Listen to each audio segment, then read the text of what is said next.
नामजद chief justice Yahya Afridi 26 अक्टूबर से मुंसफ आला की कुर्सी संभालेंगे। तकरीब हलफ बर्दारी ऐवान सदर में होगी। सदर आसिफ जरदारी जस्टिस याहिया अफरीदी से ओहदे का हलफ लेंगे। तकरीब में वजीर आजम शहबाज शरीफ, वफाकी काबीना के मेंबरान, आला अदलिया के जजेस समेत कानूनदान, आला सरकारी और सिविल हुकाम शिरकत करेंगे। हलफ बर्दारी तकरीब के लिए ऐवान सदर ने सुप्रीम कोर्ट इंतजामिया से मेहमानों की फहरिस्त मांग ली। सुप्रीम कोर्ट मेहमानों की फहरिस्त आज भिजवाएगी। पार्लिमानी कमेटी ने 2/3 अक्सरियत से जस्टिस याहिया की तकर्री की मंजूरी दी थी।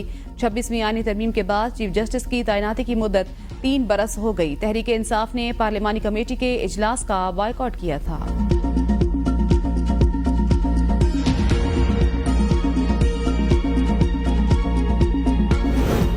नामजदगी के बाद जस्टिस याहिया अफरीदी की चीफ जस्टिस काजी फायजीसा और जस्टिस मंसूर से अलहदा मुलाकात। चीफ जस्टिस पाकिस्तान काजी फायजीसा की नामजद चीफ जस्टिस याहिया अफरीदी को मुबारकबाद। दोनों जजेस की मुलाकात चीफ जस्टिस काजी फायजीसा के चैम्बर में हुई। जस्टिस हसन अजहर रिजवी और जस्टिस शाहिद वहीद की नामजद चीफ जस्टिस से मुलाकात। अटॉर्नी जनरल मंसूर अवान की भी नामजद चीफ जस्टिस याहिया अफरीदी से मुलाकात। मंसूर अवान की जस्टिस याहिया अफरीदी को चीफ जस्टिस नामजद होने पर मुबारकबाद। नामजद चीफ जस्टिस याहिया अफरीदी को अदालती स्टाफ की ब्रीफिंग।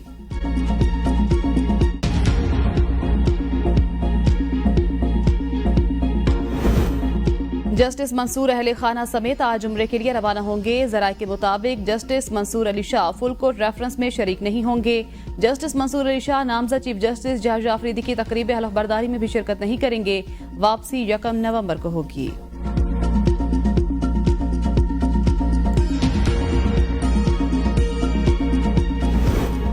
पीटीआई का जस्टिस याहिया अफरीदी का तकर्री को चैलेंज करने का फैसला। बैरिस्टर गौहर की जेर सदारत तहरीक इंसाफ की कोर कमेटी का इजलास। पार्लिमानी कमेटी को भी चैलेंज किया जाएगा। कोर कमेटी ने अरकान के पार्लिमानी कमेटी के बाइकआउट को सराहा। कहा, पार्लिमानी कमेटी में न जाने का फैसला दुरुस्त था। कोर कमेटी ने एहतजाज से मुतल्लिक अरकान से तजावीज मांगनी। पीटीआई रहनुमा हामिद खान का कहना है, मुल्क खौफनाक सूरत हाल से गुजर रहा है। 20 और 21 अक्टूबर मुल्क के चंद सेहतरीन दिनों में से था। आइन पर डाका मारा गया। ये अदलिया पर ऐसे ही बमबारी है जैसे इसराइल गजा पर कर रहा है। हम उसी को जज मानेंगे जो सबसे सीनियर हो। जस्टिस याहिया अफरीदी से अपील है, अपनी बारी पर चीफ जस्टिस बने, अभी ओहदा कबूल ना करें।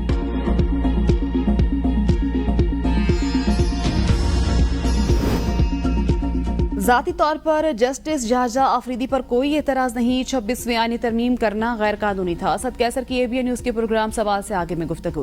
कहते हैं, कानून साजी 25 करोड़ आवाम के लिए करनी थी, किसी खास फर्द के लिए नहीं। कोर कमेटी इजलास में फैसला हुआ, कानून साजी नहीं करेंगे। मुनहरिफ अरकान को शोकाज नोटिस जारी करेंगे। वोट देने वाले अरकान असम्बली का सोशल बाइकआउट करेंगे। जैन कुरैशी के वालिद हमारी पार्टी का बड़ा असासा। पार्टी जैन कुरैशी के मामले की आजाद तहकीकात करेगी। पार्टी में कोई कितनी ही बड़ी पोजीशन में हो, एहतसाब सबका होगा। बुशरा बीबी को जानबूझकर रिहा नहीं किया जा रहा। कौन कितने लोग लेकर आया, कौन पहुंचा और कौन सिर्फ वीडियो पैगाम भेजता रहा। तहरीक इंसाफ ने एहतजाज और मुजाहिरों में तमाम लीडरशिप का रिकॉर्ड देखना शुरू कर दिया। अटक की मकामी तंजीम को खत्म करने का फैसला। राब्ता कमेटी की रिपोर्ट के मुताबिक एहतजाजों में सरगोधा, अटक और चकवाल की कयादत कारकर्दगी दिखाने में नाकाम रही। राब्ता कमेटी की सिफारिश पर चेयरमैन पंजाब राब्ता कमेटी ने कार्रवाई की। चकवाल से आजमी, सरगोधा से मियां खुदादाद और हारून एहसान पराचा को शोकाज जारी। तमाम टिकट होल्डर से 7 रोज में जवाब तलब।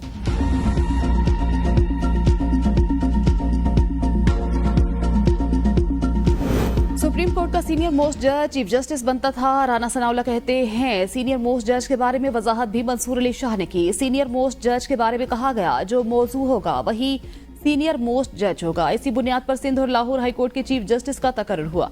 यही तरीकाकार 26वें आईनी तरमीम में रखा गया। इसी बुनियाद पर याहिया अफरीदी का तकर्रुर किया गया। जस्टिस याहिया अफरीदी किसी ग्रुपिंग में शामिल नहीं हुए। चीफ जस्टिस काजी फायजीसा दलेराना फैसले करते रहे। बुशरा बीबी को बेगुनाह अडयाला जेल में रखा हुआ है। रऊफ हसन का एबीएन न्यूज के प्रोग्राम बदलों में इजहार ख्याल। कहते हैं, बुशरा बीबी को बानी पीटीआई की अहलिया होने की सजा दी जा रही है। कोशिश की जा रही है बानी पीटीआई बाहर ना आ सके। मुल्क को आगे ले जाना है तो गिरावट से निकलना पड़ेगा। बुशरा बीबी को बेगुनाह होने के बावजूद सजा दी जा रही है। 9 मई पर जुडिशल कमीशन बनाया जाए। किसी के इल्जाम लगाने से कोई कसूरवार नहीं हो जाता। रऊफ हसन बानी पीटीआई की बहन का जिक्र करते आप दीदा। कहा, बानी पीटीआई की 2 बहनों को जेल में डाला गया।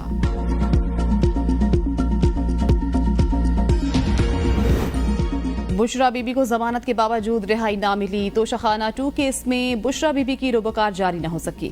रिहाई का मामला एक बार फिर लटक गया। स्पेशल जज सेंट्रल FIA शाहरुख अर्जुमन की अदम दस्तयाबी के बायस रोबोकार जारी न हो सकी। ड्यूटी जज हुमायूं दिलावर के भी रुखसत पर होने के बायस आज रिहाई मुमकिन नहीं। PTI वकला मशलके के लिए एक अदालत से दूसरी अदालत चक्कर लगाते रह गए। अदालती वक्त खत्म हो गया। अदालत ने 10-10 लाख रुपए के 2 जमानती मचल के जमा कराने का हुक्म दिया। उमर अजूब कहते हैं, बुशरा बीबी का सियासत से कोई लेना देना नहीं। हमारे वकला अदालत में मौजूद, जज गायब हैं। बुशरा बीबी की रोबोकार जारी हुई, नामचल के जमा हुए। ड्यूटी जज भी नहीं। पाकिस्तान को शिमाली कोरिया और बर्मा जैसा बनाया जा रहा है। बानी PTI समेत कई रहनुमा जेल में हैं। बानी PTI बोगस केस में कैद तोशाखाना के असल मुलजिम नवाज शरीफ और आसिफ जरदारी हैं।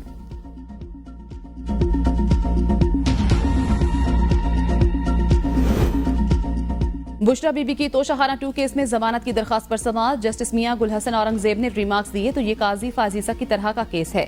शोहर को बीबी के किए का जिम्मेदार ठहराया गया था। बुशरा बीबी ने तहाइफ जमा नहीं कराए तो बानी PTI को मुलजिम क्यों बनाया गया। बरतानवी वजीर आजम भी तहाइफ साथ घर ले गया। सबने उसे कहा तो कहता है रूल्स के मुताबिक लिए। उसे कहा गया रूल्स अपनी जगह, लेकिन तुम्हारा एक कद काट भी है। अगर आपको या डेप्यूटी अटॉर्नी जनरल को मौका मिले तो आजरबाईजान जाकर देखें। वहां एक ऐसा म्यूजियम है जहां पर गिफ्ट रखे जाते हैं। दुनिया के सदूर को जो गिफ्ट मिलते हैं वो उनकी तस्वीर के साथ वहां पर रखते हैं। वहां जाना हुआ तो हम भी ढूंढते रहे। मुझे वहां पर मोहतरमा बेनजीर भुट्टो शहीद की तस्वीर नजर आई। बदकिस्मती से किसी और पाकिस्तानी हुक्मरान या शख्सियत की कोई तस्वीर नजर नहीं आई। बुशरा बीबी के वकील ने कहा, यह अपनी नौयत का पहला केस है, कोई अदालती नजीर मौजूद नहीं। बानी PTI का बाजू मरोड़ने के लिए बुशरा बीबी को कैद रखा गया। बुशरा बीबी केस में 13 जुलाई 2024 से गिरफ्तार हैं। बुशरा बीबी का सियासत से कोई ताल्लुक नहीं। उनका ताल्लुक तो सिर्फ विफाक और पंजाब में 3 से 5 करोड़ की पर्चियों पर अफसरान लगाना था। वजीर इत्तलात पंजाब अज़मा बुखारी की PTI क़यादत पर तनकीद। कहा, उनका काम तो सिर्फ PM हाउस फतह करने के बाद तोशाखाना से कीमती तोहफे घर मुंतकिल करवाना था। उनका काम तो सिर्फ हीरे की अंगूठियां वसूल करना था। उनका काम तो सिर्फ मासूम बच्ची फरहा गोगी को लूट मार मुकम्मल होने पर फरार करवाना था। सुप्रीम कोर्ट ने बरतरफ मुलाजमीन की बहाली की दरखास्त आईनी बेंचेस को भेज दी। जस्टिस मंसूर अली शाह ने रिमार्क्स दिए, इस केस में आईनी सवाल है। 26वीं आईनी तरमीम में कहा गया, आईनी केसेस आईनी बेंचेस सुनेंगे, आला बेंचेस सुनेंगे, वही तायुन करेंगे। वकील दरखास्त गुजार ने कहा, पुरसकून जिंदगी हर शहरी का आईनी हक है। जस्टिस आयशा मलिक ने रिमार्क्स दिए, ये केस अहम आईनी बेंच ही सुनेगा। दरखास्तें आईनी बेंचेस को भेज रहे हैं।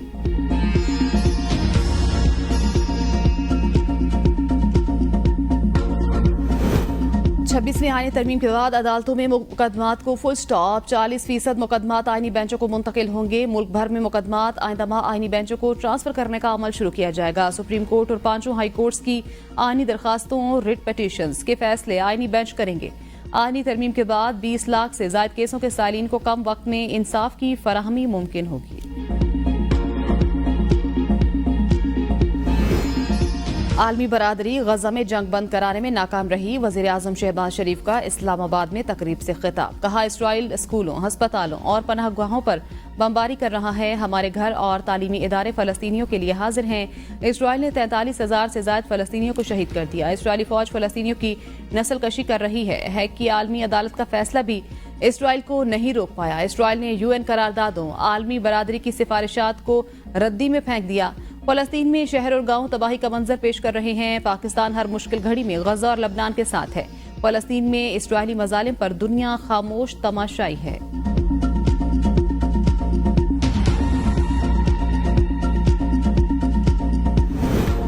एक के बाद दूसरा वाकया पेश आता है। क्या करें, हम बंदूकें उठाएं। सूबाई हुकूमत को जजेस की सिक्योरिटी का मामला संजीदगी से लेना होगा। विफाक भी मामले पर संजीदगी से गौर करे। Chief justice Peshawar high court justice Ishtiaq Ibrahim के खैबर पख्तूनख्वा में सिक्योरिटी की अबतर सूरत हाल से मुतल्लिक दरखास्त पर रिमार्क्स। एडवोकेट जनरल ने कहा, IG ने तफसीली जवाब जमा कराने के लिए 2 दिन का वक्त मांगा है। अदालत ने सूबाई और विफाकी हुकूमत से दोबारा जवाब तलब कर लिया। मजीद समाअत 30 अक्टूबर तक मुलतवी।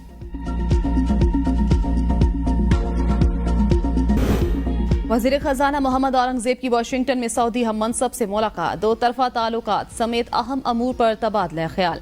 पाकिस्तान और सऊदी अरब के दरमियान तारीखी और बरादराना ताल्लुकात को सराहा। फरीकैन का बाहमी दिलचस्पी के शोबों में ताउन आगे बढ़ाने पर इत्तेफाक। वज़ीर ख़जाना मोहम्मद औरंगज़ेब का दो तरफा बाहमी मुफाद पर मबनी इक़्तिसादी ताल्लुकात को मज़ीद गहरा करने की ज़रूरत पर जोर।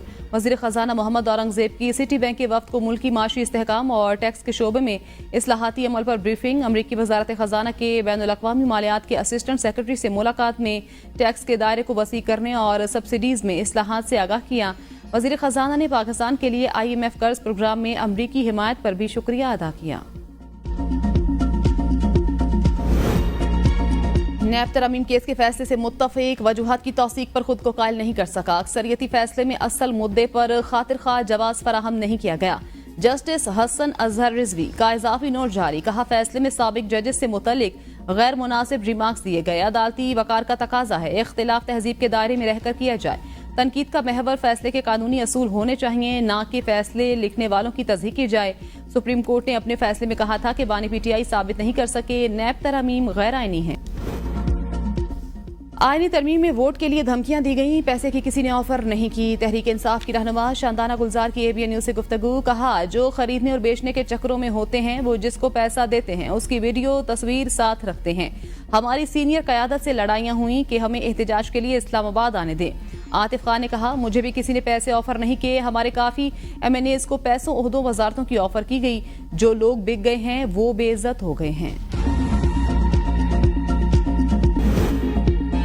PTI की तवज्जो सिर्फ धरने, जलसे और जलूस पर मरकूज, हर बार मुल्क को गैर मुस्तहकम करने की कोशिश की। गवर्नर खैबर पख्तूनख्वा फैसल करीम कुंडी कहते हैं PTI ने अपने ही हिमायत करदा मुसव्वदे की पार्लियामान में मुखालिफत की। ये लोग मुल्क में इंतशार फैलाना चाहते हैं, हमेशा इस्लामाबाद में चढ़ाई की कोशिश की। PTI ने IMF को खत लिखे कि पाकिस्तान के साथ मुज़ाकरात ना करें। बानी PTI से वुकला की जेल मुलाकात ना कराने पर तौहीन अदालत केस की समाअत आज दोबारा होगी। अदालत ने जेल सुपरिटेंडेंट को नोटिस जारी कर रखा है। इस्लामाबाद हाई कोर्ट ने सुपरिटेंडेंट अडियाला जेल को जाती तौर पर तलब किया। जस्टिस सरदार एजाज इसाक खान ने हुक्मनामे में कहा वुकला के मुताबिक अदालत की 6 सितंबर के हुक्म की खिलाफ वर्जी की गई।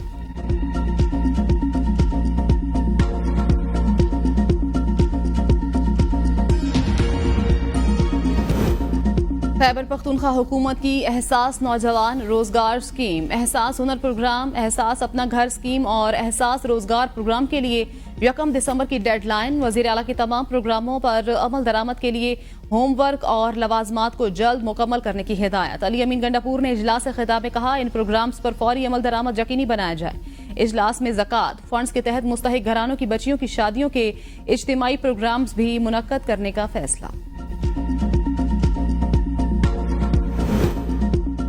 वज़ीर आला पंजाब का कार्डियोलॉजी का दौरा, बहावलपुर से एयर एम्बुलेंस पर मुंतकिल मरीज की अयादत। दिल के मरीज अमजद अली की वज़ीर आला को दुआएं। मरियम नवाज ने कहा एयर एम्बुलेंस सर्विस आवाम का हक है, किसी पर एहसान नहीं। PIC पर मरीजों का रश कम करने के लिए PIC 2 की जल्द तकमील की हिदायत।